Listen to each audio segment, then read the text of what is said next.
हो जाए, आधी तूफान आ जाए, तो उनके पास अपना घर, अपना छत नहीं था, किसी तरह से रात काटते थे, अपना जान बचाते थे, अपने परिवार का जान बचाते थे। 50% घर ऐसे थे हिंदुस्तान में जिनके घर में बिजली की रोशनी नहीं थी, क्योंकि कनेक्शन नहीं था। गरीब के पास पैसा नहीं, कनेक्शन कैसे लेगा? खंबा तार, ट्रांसफार्मर नहीं पहुंचा। और करोड़ों ऐसे गरीब थे, खासकर महिलाएं, माताएं, बहनें, जो धुएं पर, कंडी और लकड़ी पर, चूल्हे पर खाना बनाती थी, धुएं के कारण बीमार होती। हमारे प्रधानमंत्री जी ने कहा हम इस देश को धुएं से मुक्त करेंगे। हमारे प्रधानमंत्री जी ने कहा गरीबों को आवास बना के देंगे। हमारे प्रधानमंत्री जी ने कहा घर घर रोशनी पहुंचाएंगे। हमारे प्रधानमंत्री ने कहा हर गरीब को शौचालय बनवा के देंगे। हमारे प्रधानमंत्री ने कहा हर गरीब को 5 लाख रुपए तक की दवा कराने की व्यवस्था करेंगे। हमारे प्रधानमंत्री जी ने कहा तमाम किसान ऐसे हैं, एक नुकसान हो गया तो दूसरे फसल के खाद बीज की व्यवस्था नहीं होती है, ऐसे हर गरीब को हम साल में 3 किस्तों में 2-2 हजार रुपया देंगे। और कहा नहीं, आज लगभग 100% शौचालय बन गया। 9 वर्षों में 4 करोड़ से ज्यादा गरीबों का आवास बन गया। 11 करोड़ से ज्यादा गरीबों को 11 करोड़ से ज्यादा गरीबों को उज्ज्वला योजना के अंदर गैस का कनेक्शन देने का काम किया। 11 करोड़ से ज्यादा गरीबों को प्रधानमंत्री किसान सम्मान निधि के अंतर्गत 2-2 हजार रुपया देने का काम किया। और 50 करोड़ हिंदुस्तान के गरीबों को आयुष्मान भारत योजना के अंतर्गत 5 लाख रुपया देने की व्यवस्था हमारी सरकार ने। ये जितनी भी योजना बनाई गई, ये उनको ध्यान में रख के बनाई गई जिनको 65 वर्षों में ये सुविधाएं नहीं मिल पाई थी। वो कौन लोग थे? वो गरीब थे, वो किसान थे, वो मजदूर थे, जिसके पास पैसा नहीं, कोई व्यवस्था नहीं। जिनके पास पैसा था उन्होंने अपनी व्यवस्था कर ली, शौचालय बनवा लिया, कनेक्शन ले लिया, गैस का कनेक्शन, बिजली का कनेक्शन, घर तो ही था ही उनके पास, खाने की व्यवस्था थी। लेकिन मोदी सरकार ने संकल्प लिया कि जिनको अभी तक सुविधाएं नहीं मिली है उन सबको सुविधा देंगे। और केवल कहा नहीं, लोगों को दिया। और यही कारण है हमारे प्रधानमंत्री जी कहते थे, अब तो उसको उन्होंने चरितार्थ कर दिया, कहते थे कि हम इस देश को विश्वगुरु बनाएंगे, इस देश को सोने की चिड़िया बनाएंगे, इस देश को दुनिया की महाशक्ति बनाएंगे। और ये दुनिया की महाशक्ति और विश्वगुरु केवल कहने से नहीं बनेगा, तो ये बनेगा जब हमारे देश के सभी लोगों को हर प्रकार की सुविधा मिलेगी, उनको आगे बढ़ने का अवसर मिलेगा। और इसीलिए प्रधानमंत्री जी कहते हैं जब 140 करोड़ लोग एक कदम आगे बढ़ाएंगे तो हमारा देश 140 करोड़ कदम आगे बढ़ेगा।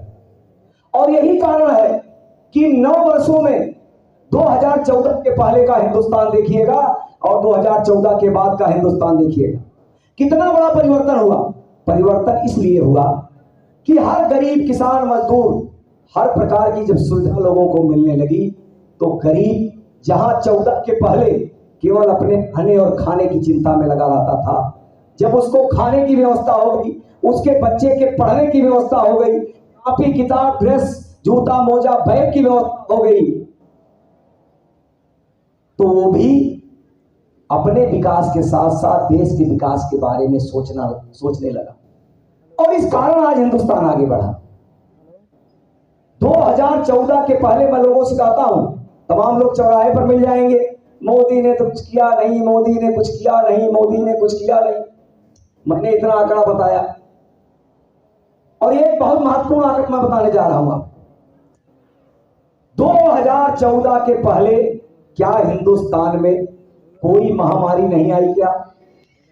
2014 के पहले क्या हिंदुस्तान में कोई आपदा नहीं आया क्या?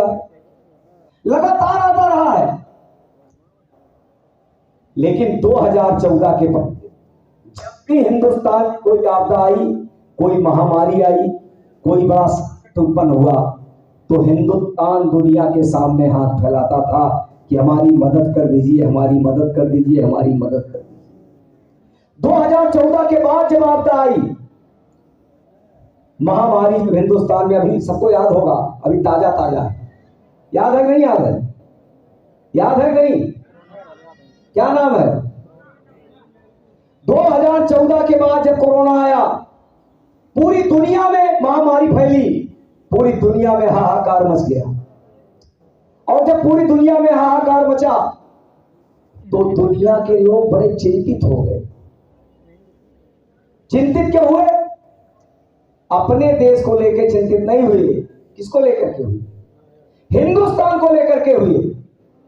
क्योंकि लोगों को यह लगता था कि हमारे देश में डॉक्टर अच्छे, दवा अच्छी, व्यवस्था अच्छा, हॉस्पिटल अच्छा, पैसा भी हमारे यहाँ बहुत ज्यादा है और आबादी बहुत कम। क्योंकि ये बीमारी किसकी थी? छुआछूत की बीमारी थी। तमाम लोग घरों में कोरोना पेशेंट रहे होंगे, दूर से खाना उस समय देते रहे होंगे मास्क लगा करके। तो जब दुनिया चिंतित हो गई कि हम तो बच जाएंगे, हिंदुस्तान कैसे बचेगा, न यहाँ डॉक्टर अच्छे, न दवा अच्छी, न व्यवस्था अच्छा, न हॉस्पिटल अच्छे और आबादी इतना ज्यादा, हमारे प्रधानमंत्री ने दुनिया से कहा कि आपकी चिंता स्वाभाविक है और आप हमको लेकर चिंतित, के लिए मैं आपका धन्यवाद करता हूं। और चिंता भी आप इसलिए कर रहे हैं क्योंकि आपको पता है ये वही हिंदुस्तान है 2014 के पहले वाला, जो कोई संकट आने पर, कोई महामारी आने पर दुनिया के सामने हाथ फैलाता था। लेकिन प्रधानमंत्री ने कहा कि मैं आप सबको बताना चाहता हूं, ये वह हिंदुस्तान नहीं है जो 2014 के पहले दुनिया के सामने हाथ फैलाता। ये वो हिंदुस्तान है जिसका प्रधानमंत्री नरेंद्र मोदी है। वो अपने देश के लोगों को खिलाना भी जानता है, अपने देश के लोगों को बचाना भी जानता है। और केवल कहा नहीं, तो हमारे देशवासियों से माननीय प्रधानमंत्री जी ने अपील किया, आपको याद होगा, उन्होंने कहा सरकार के निर्देशों का पालन करिए, लॉकडाउन के नियमों का पालन करिए, हम आपके खाने की व्यवस्था करेंगे, आपके सामने कोई परेशानी नहीं आएगी। और कहा नहीं तो 80 करोड़ लोगों को मुफ्त में पिछले 3-3.5 सालों से राशन देने का काम मोदी सरकार कर रही है। कर रही है। और केवल राशन की बात नहीं, तो दवा कैसे बने, तो जान तो दवा से बचेगी। तो मोदी जी ने कहा हम टीका बनवाएंगे। बहुत ध्यान से सुनिएगा। जैसे मोदी जी ने कहा हम टीका बनवाएंगे, कोरोना से बचाव के लिए दवा बनाएंगे, दुनिया हंसने लगी। अरे ये हिंदुस्तान टीका बनाएगा?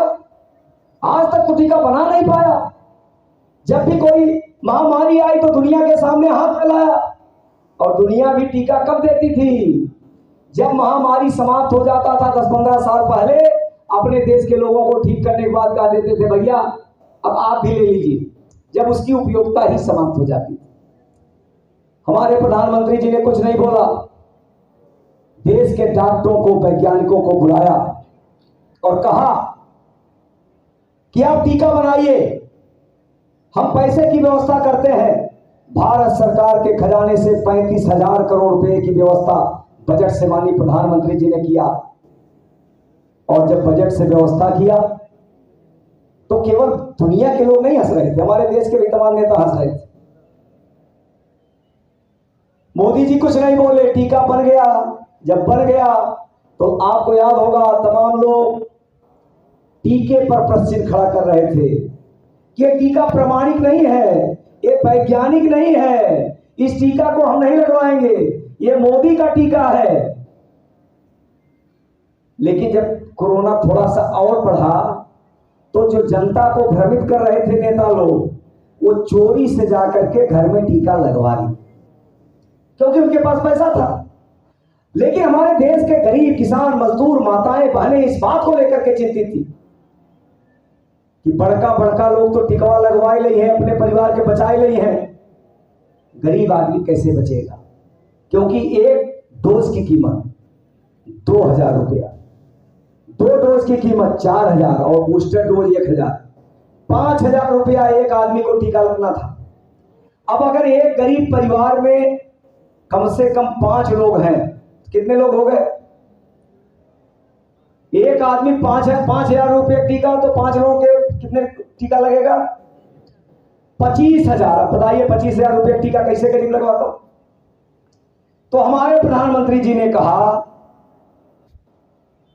कि किसी भी गरीब किसान मजदूर और देश के किसी को भी चिंता करने की आवश्यकता नहीं, हम सबको मुफ्त में टीका लगवाएंगे। कहा था नहीं कहा? और लगवाया कि नहीं लगवाया? और उसमें केवल आप ही नहीं लगवाए, हम भी लगवाए, क्योंकि ये योजना सबके लिए थी, क्योंकि जान बचाना था।